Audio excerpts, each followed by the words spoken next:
स्वागत है दोस्तों आपका geography with Wasim Ahmad channel में। और मैं आज आपके सामने बहुत ही महत्वपूर्ण वीडियो लेकर आया हूं जो कि ज्योग्राफिकल थॉट से संबंधित है। जर्मन भूगोलवेत्ता चल रहे थे, जर्मन भूगोलवेत्ता में दूसरा वीडियो है।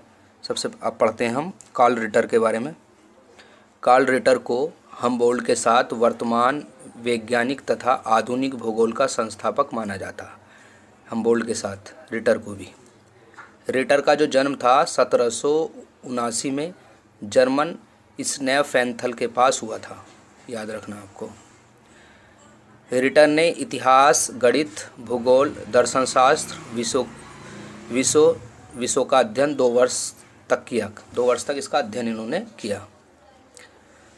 1819 में फ्रैंकफर्ट विश्वविद्यालय में इतिहास भूगोल के अध्यापक पद पर ये नियुक्त हुए थे रिटर ने हमबोल्ट के तथा पूर्व के विचारों का आधार ढूंढकर एक लेखन कार्य किया।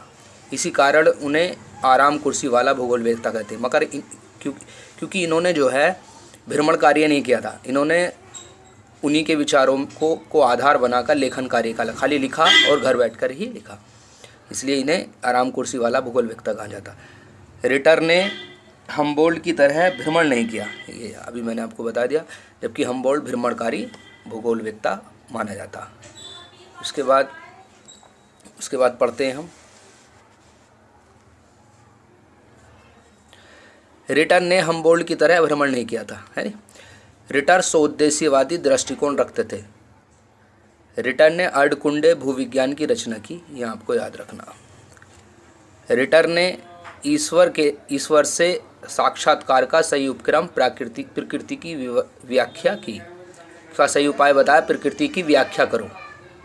रिटर ने अनेकता में एकता का सिद्धांत दिया। रिटर ने कौन सा सिद्धांत दिया? अनेकता में एकता का सिद्धांत दिया, आपको याद रखना। रिटर ने भूगोल को एक अनुभाविक विज्ञान के रूप में माना था, ये आपको याद रखना। आगे पढ़ते हैं। रिटर किसी क्षेत्र को स्थैतिक नहीं बल्कि गत्यात्मक मानते थे। स्थैतिक नहीं मानते थे, गत्यात्मक मानते थे। उसके बाद आगे पढ़ते हैं हम। रिटर मानव केंद्रित विचारक था। वह संपूर्ण भौगोलिक उद्देश्य मानव कल्याण की दृष्टि संपूर्ण विकास मानता था। मानव कल्याण के रूप में ही संपूर्ण दृष्टि मानता था रिटर वातावरण निश्चयवादी चिंतक था, याद रखना, वातावरण निश्चयवादी था ये। रिटर बर्लिन विश्वविद्यालय में भूगोल का प्रोफेसर था। बर्लिन विश्वविद्यालय में भूगोल का प्रोफेसर रहा रिटर। अब आगे पढ़ते हैं।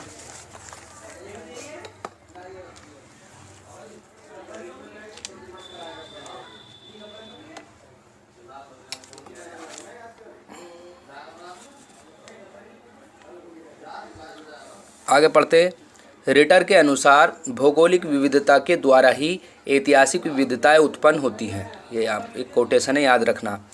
रिटर ने लैंडरकुंडे शब्द का प्रयोग किया था, इसका अर्थ होता प्राकृतिक प्रदेश होता। रिटर को प्रादेशिक भूगोल का जनक माना जाता। रिटर को प्रादेशिक भूगोल का जनक माना जाता है, आपको याद रखना। रिटर के अनुयायी रेक्ल्यू ने लांटेरा नामक पुस्तक लिखी, ये आपको याद रखना, बहुत ही महत्वपूर्ण है। रिटर ने निगमनात्मक पद्धति को भी अपनाया। प्रश्न पूछा जाता है, निगमनात्मक पद्धति को किसने अपनाया? रिटर ने। रिटर प्रकृति प्रेमी तथा आस्तिक थे। ये प्रकृति प्रेमी थे और कैसे थे? आस्तिक थे। और पढ़ लेते हैं आगे।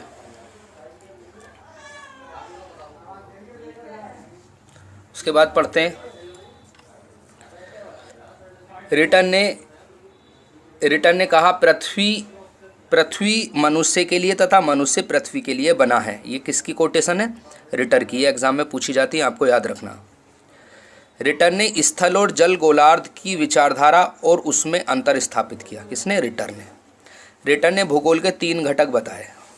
लक्षणीय, जिसे टॉपिकल बोलते हैं, स्वरूपीय फॉर्मल, भौतिक तत्व स्वरूप, मटेरियल फॉर्म, याद रखना। रिटर ने पृथ्वी को मानव का निवास माना, जबकि हमबोल्ट ने पृथ्वी को पृथ्वी का जीव माना। ये कोटेशन आपको याद रखना।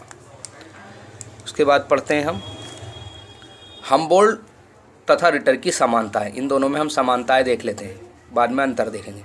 दोनों प्रकृति की एकता में विश्वास करते थे। याद रखना, इन दोनों की ये समानता है। ये कथन में प्रश्न आ जाते हैं, आप याद रखना इन्हें। दोनों ने भौगोलिक अध्ययन में मानव को महत्व दिया। याद रखना, दोनों ने भौगोलिक अध्ययन में आनुभविक विधि को महत्वपूर्ण माना। दोनों आधुनिक भूगोल का वैज्ञानिक भूगोल के जनक है। आधुनिक भूगोल के वैज्ञानिक जनक हैं, ये आपको याद रखना। आगे पढ़ते हैं हम। और अब इन दोनों का हम इसके बाद हम असमानताएं देख लेते हैं। हमबोल्ट और रिटर में असमानताएं, अंतर भी हैं ये दोनों में। हम दोनों में अंतर देख लेते हैं। हमबोल्ट ने मानव को पृथ्वी का जीव माना, जबकि रिटर ने पृथ्वी को मानव का निवास माना। उनकी शिक्षा प्रकृति विज्ञान में हुई थी। इसकी हमबोल्ट की शिक्षा प्रकृति विज्ञान में हुई थी और रिटर की जो शिक्षा दर्शन शास्त्र व इतिहास में हुई थी। हमबोल्ट अन्वेषक था। हमबोल्ट एक अन्वेषक था, मतलब खोज करता था।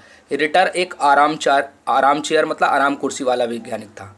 ये खोज करने बाहर जाता था, भ्रमण करने, जबकि ये कुर्सी पर बैठकर ही लेखन कार्य करता था। हमबोल्ट की विचारधारा पूर्व वैज्ञानिक थी। वह ईश्वरीय उद्देश्य में विश्वास नहीं करता था। कौन? हमबोल्ट। जबकि रिटर के विचार ईश्वरवादी थे और वो उद्देश्यवादी थे। ये याद रखना आपको।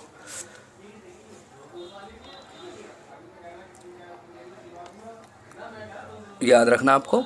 हमबोल्ट ने क्रमबद्ध भूगोल की रचना की। इसे उनने सामान्य भूगोल भी कहा। किसने? हमबोल्ट।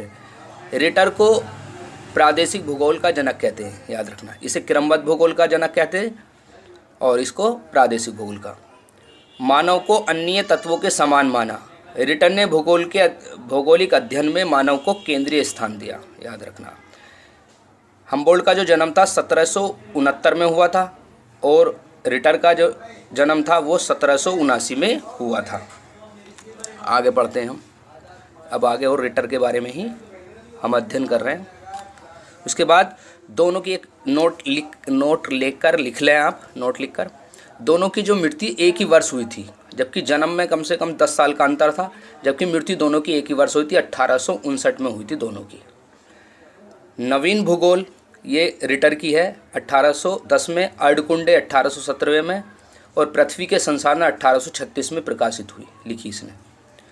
यूरोप भूगोल का द्वितीय खंड आदि ग्रंथ लिखे थे रिटर ने लिखा। ये भी यूरोप भूगोल का द्वितीय खंड। अर्धकुंडे जो थी वो 19 खंडों में लिखा था। 14 खंडों में एशिया का वर्णन था और 5 खंडों में यूरोप का वर्णन था। अर्धकुंडे ग्रंथ में रिटर ने भूगोल को पृथ्वी का विज्ञान बताया। ये आपको याद रखना। आगे पढ़ते हैं।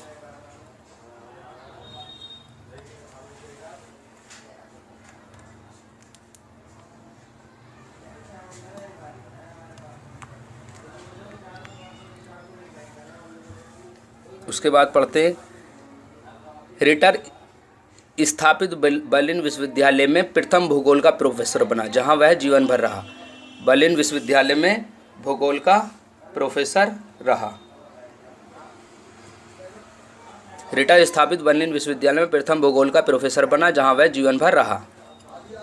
रिटर ने यूरोप के भूगोल इतिहास पुस्तक लिखी। याद रखना आप। अर्धकुंडे का प्रथम खंड अफ्रीका महाद्वीप पर था, उसने जो लिखा, और अर्धकुंडे का द्वितीय जो था वो एशिया महाद्वीप पर लिखा था इसने। याद रखना। अर्धकुंडे ग्रंथमाला में 20,000 पृष्ठ थे। रिटर ने लैंडर कुंडे में पृथ्वी तल के राजनीतिक विभागों के बजाय प्राकृतिक विभागों पर बल दिया। ये आपको याद रखना।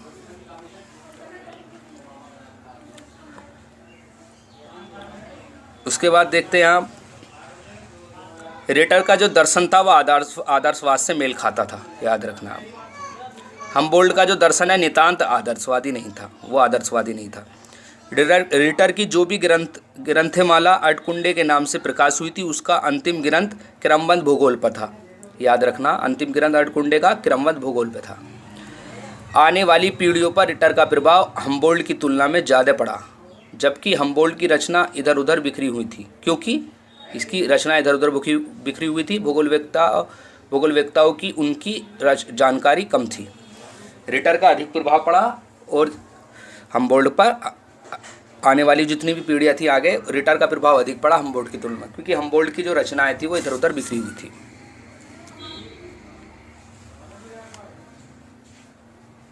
अब पढ़ते हैं।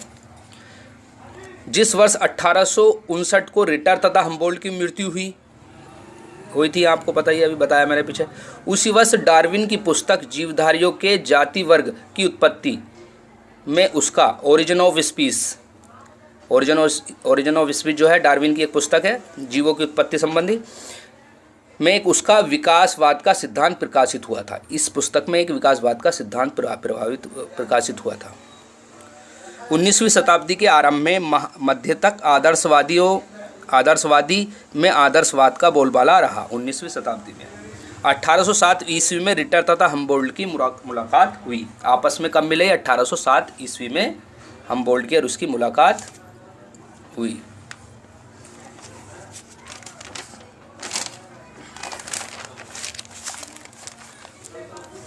और आगे पढ़ते हैं, थोड़ा सा और है रिटर के बारे में।